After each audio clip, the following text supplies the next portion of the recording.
we have our first icon review of the year, and it's going to be Henrik Larsson. He'll be playing as a striker in this formation, and we're going to be using the Hunter Kim style. I had considered using the Engine Kim style to give him the dribbling boost, but I feel like the Hunter Kim style should be good enough. It's going to give him that pace boost, also the shooting boost. So let's take a look at some of his traits and in-game stats. As far as traits go, the main one that's going to have an effect is going to be the finesse shot trait. And then the in-game stats, he's got 86 pace with 86 shooting. He does have 90 attack positioning, 90 finishing, but only 80 shot power. So hopefully he's able to finish most of the shots that he has on goal. As far as his passing goes, it's pretty average for a striker. 75 short passing, 70 long passing. So nothing crazy, but we'll have to see if it kind of surprises us. Then the dribbling is pretty good as well. 87 agility, 81 balance, 85 ball control. He does only have 3-star skills, so we'll have to kind of use that agile dribbling and some of those more effective 3-star skill moves to kind of create those chances. But I do think he will be pretty smooth on the ball.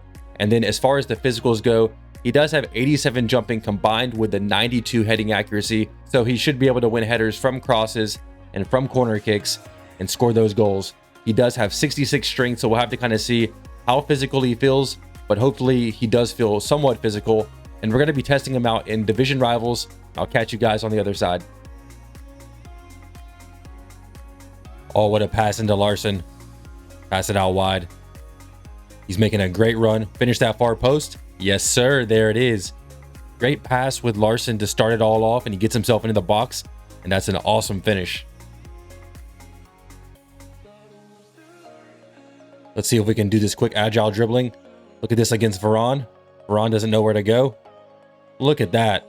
We almost get the shot off, but he does feel pretty smooth on the ball. Man, his guys are everywhere, but Larsson's on the ball. And we did well to create that angle. We were one-on-one with the keeper, and we did just shoot it straight at him. All right, let's see if we can use that pace. Let's flick it forward. And somehow Donnarumma gets the save. He did well to stay ahead of Koundé and the other defenders there, but just couldn't quite finish the shot.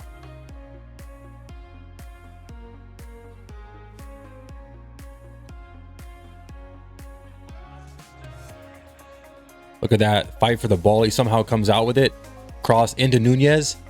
And how do we miss the header? But the aggression that Larsson's showing, really keeping the ball close to his feet, I'm liking it. Come on, I want to test that pace on Larsson some more. Think we can whip in this cross. Very well placed cross. And we do end up getting the goal from the rebound, but I thought that the first cross was really well placed, and he did show a nice bit of pace there.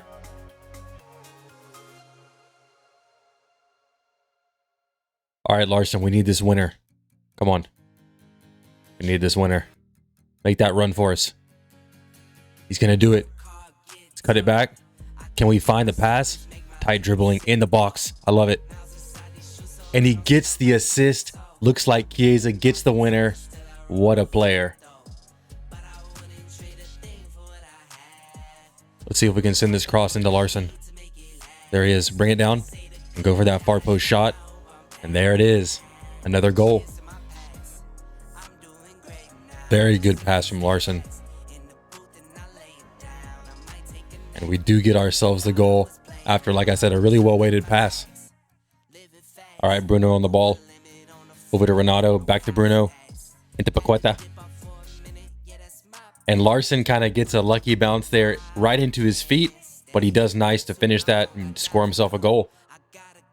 All right, up to Renato. Let's see if we can work it in. Just try to find Larsson. Good show of strength there. Let's pass it across into Nunez and score the goal. Solid pass there from Larsson. Into Larsson. Go for the step over. Nice touches he's taking. Let's see if we can kind of cut it back. Find that pass. And we almost score. But he was taking some really good touches there in the box. Into Larsson. Let's just kind of go for those twists and turns here. Let's try to get it into the box, set up a shooting angle. Nah, look how many defenders he's gotten by. That dribbling is nuts, but we can't finish it. How does he save that? Look at that pass from Larsson to Nunez. I'm telling you, the passing on this card does feel a lot better than the stats say. So I'm really liking the passing on the card. Larsson on the ball. Another really good pass into Chiesa. And yet again, this keeper's just going off. We can't score on him.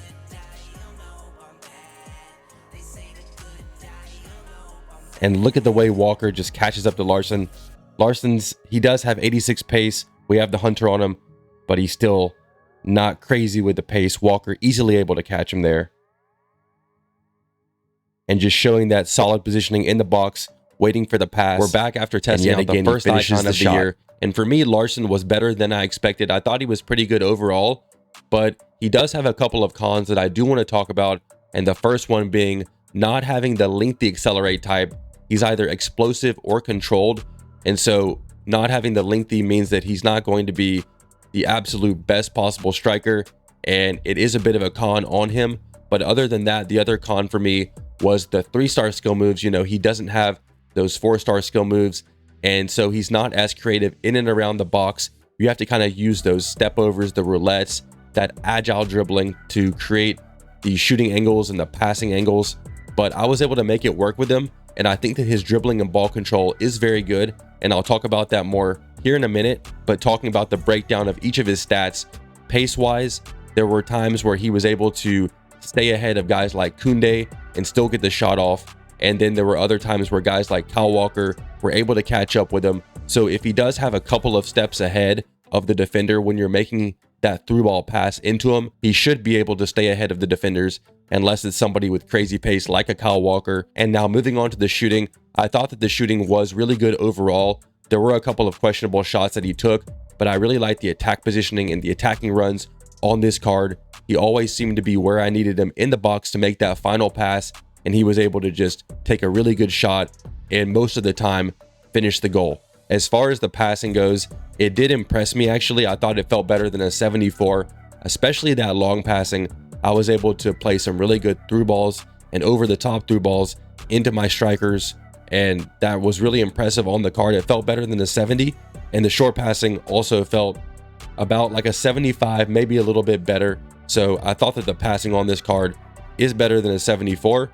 The dribbling also does feel better than an 84, maybe more like an 86. You know, he was able to take really good first touches, really good tight touches on the ball. That agile dribbling, kind of side to side movement was able to kind of confuse the defenders. And I was able to create shooting angles with doing that. So yeah, definitely expect the dribbling to feel pretty good. And as far as the physicals go, the strength at 66 feels about right. Maybe a little bit higher, more like a 70, because he was able to shield off some defenders. And that did feel pretty good. But shielding is a little bit overpowered in this game anyways. So as far as the jumping and heading go as well, I thought that that was pretty good. He was able to score at least one header for me. And I thought that he was a bit of an aerial threat. So I did also like that on this card. But overall, I was impressed with this card. And he did exceed my expectations. So he does cost about 200K. And I think that's probably a fair price. It doesn't feel like great value. But obviously, with him being an icon, he's going to cost a little bit more. But yeah, I don't think 200K is really overvalued. And if you're looking for a striker that has the pace, has the shooting, has pretty good dribbling, and you don't really need those 4-star skill moves, I think that this could be a very good striker for you. And I would recommend picking him up. But that's going to do it for this review. I hope you guys enjoyed it.